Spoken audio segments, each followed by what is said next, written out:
वही आपको बता दें कि धनबाद जिले के लोगों को जल्द ही चिड़ियाघर की सौगात मिलेगी। केंद्रीय जू अथॉरिटी की टीम ने स्थल का निरीक्षण किया है। गोविंदपुर प्रखंड के आमाघाटा में प्रस्तावित है जू स्थल। आपको बता दें कि वन विभाग के अधिकारियों के साथ जू स्थल का निरीक्षण किया गया है। केंद्रीय टीम पूरी तरह से तैयार है और चिड़ियाघर का DPR तैयार किया जा रहा है। झारखंड में होगा दूसरा चिड़ियाघर। तो ये बड़ी जानकारी हम आपको दे रहे थे, जहां आपको बता दें कि रांची में पहले से सरकार का चिड़ियाघर स्थित है और अब ये दूसरा चिड़ियाघर धनबाद में खुलेगा। धनबाद में 2010 से ही चिड़ियाघर बनाने की प्रयास जो है वो किया जा रहा था।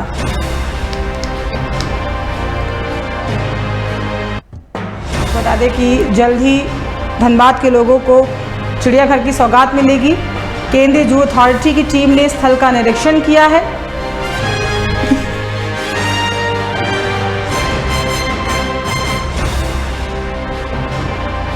और इसी पे अधिक जानकारी के साथ हमारे सहयोगी प्रकाश जी फोन लाइन पे हमारे साथ जुड़ चुके हैं। प्रकाश जी, धनबाद वासियों के लिए ये बड़ी सौगात है, जल्दी चिड़ियाघर खुलने वाला है और पूरे झारखंड की अगर बात करें तो वो ये दूसरा चिड़ियाघर होगा जो धनबाद में खुलेगा। पहला चिड़ियाघर जो है वो रांची में स्थित है। क्या कुछ जानकारी है?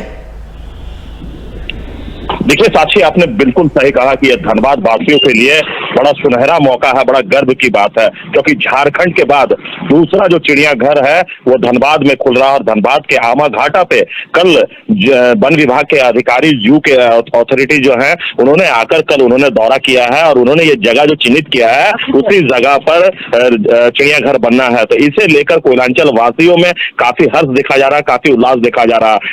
अगर हम पार्क की बात करें तो जामाडोवा में टाटा के ओर से एक पार्क विकसित किया गया है जहां लोग की संख्या अच्छी खासी होती है। अगर हम जिला प्रशासन की बात करें तो बिरसा मुंडा पार्क जो है वो आम लोगों के लिए खोल दिया जाता है। तो ऐसे में अगर जू भी बन जाता धनबाद में तो ये बहुत बड़ी बात होगी। अब देखिए, जिस प्रकार से राजधानी रांची में जू के जो चाहने वाले लोग हैं, जू में जाने वाले जो बच्चे हैं, उसकी संख्या बहुत अधिक है और उसी को देखते हुए जू अथॉरिटी और झारखंड सरकार और वन विभाग की ओर से जो DPR बनाया गया था, उसी DPR के माध्यम से आमाघाटा में जू का निर्माण किया जा रहा है और जू जो है 2024 के अंत तक बनकर अनुमान है कि तैयार हो जाएगा। जी प्रकाश जी, क्योंकि देखिए 2010 से ही जो चिड़ियाघर बनाने का जो प्रयास था वो किया जा रहा था और जैसे कि आपने बताया कि जू जो होता है वो अक्सर आकर्षण का केंद्र होता है, खासकर बच्चों की बात करें। और जब ऐसा मौसम होता है, जब गर्मी का मौसम देखने को मिलता है या फिर हम किसी भी मौसम की बात करें, तो अक्सर लोग जू घूमना या बच्चे या परिवार के लिए वो एक बेहतर टूरिस्ट प्लेस के रूप में, तो कहीं ना कहीं इससे राज्य सरकार को भी कहीं ना कहीं फायदा मिलेगा।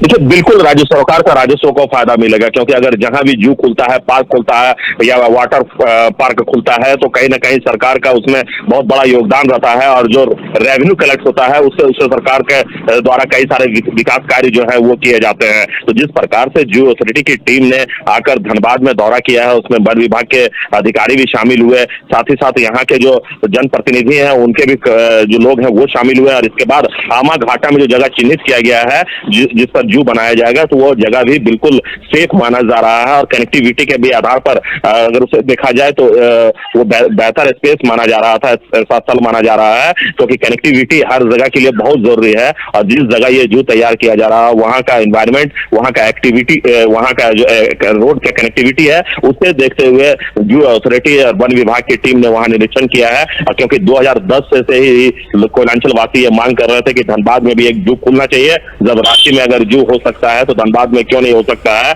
तो धनबाद वासियों के लिए ये एक बहुत बड़ा सुनहरा मौका मिला है कि जू अथॉरिटी के लोग, वन विभाग के लोग और जिला प्रशासन के लोगों ने वहां दौरा किया है और ये अनुमान लगाया जा रहा है कि 2024 के अंत तक जू का जो सारा फॉर्मेलिटी है वो तैयार कर लिया जाएगा। DPR बनकर तैयार हो गया है। तो अब देखना है कि कब से ये कार्य शुरू किया जाता है, लेकिन जिस प्रकार से झारखंड सरकार की तरफ से जो आदेश आया है तो उसे माना जा रहा है कि बहुत जल्द जू का जो तमन्ना धनबाद वासियों का था वो पूरा होने जा रहा है और बच्चों के लिए एक आकर्षण का, बड़ों के लिए आकर्षण का एक केंद्र बनेगा। क्योंकि हर कोई गर्मी की छुट्टी हो, चाहे बच्चे संडे का दिन हो, तो हर परिवार चाहता है कि अपने बच्चों के साथ कहीं समय बिताएं। और ऐसे में देखिए, धनबाद में पार्क की बात करें तो कई सारे पार्क का निर्माण भी किया जा रहा है, कई सारे पार्क बनकर धनबाद में तैयार है, जो सुचारू रूप से चल भी रहे हैं। और ऐसे में जू खुल जाने के बाद जो पर्यटक स्थल का जो डिमांड है वो भी बढ़ेगा, तो कहीं ना कहीं जू से काफी फायदा होगा। देखिए, मैं आपको बता दूं कि झारखंड जो है वो बंगाल से भी सटा हुआ है, बंगाल के बॉर्डर से सटा हुआ है। तो ऐसे में यह माना जा रहा है कि अगर झारखंड में जू बनता है, धनबाद में अगर जू खुलता है, तो बंगाल के लोग भी यहाँ शिरकत करेंगे और काफी संख्या में जो टूरिस्ट है वो यहाँ पहुंचेंगे और काफी राजस्व का फायदा राज्य सरकार को होगा। जी प्रकाश जी, बहुत बहुत धन्यवाद तमाम जानकारी के लिए। हम आपसे अपडेट लेते रहेंगे, आप खबरों पर बने रहिएगा। तो देखिए, ये बड़ी खबर हम आपको दिखा रहे थे, जहां जल्द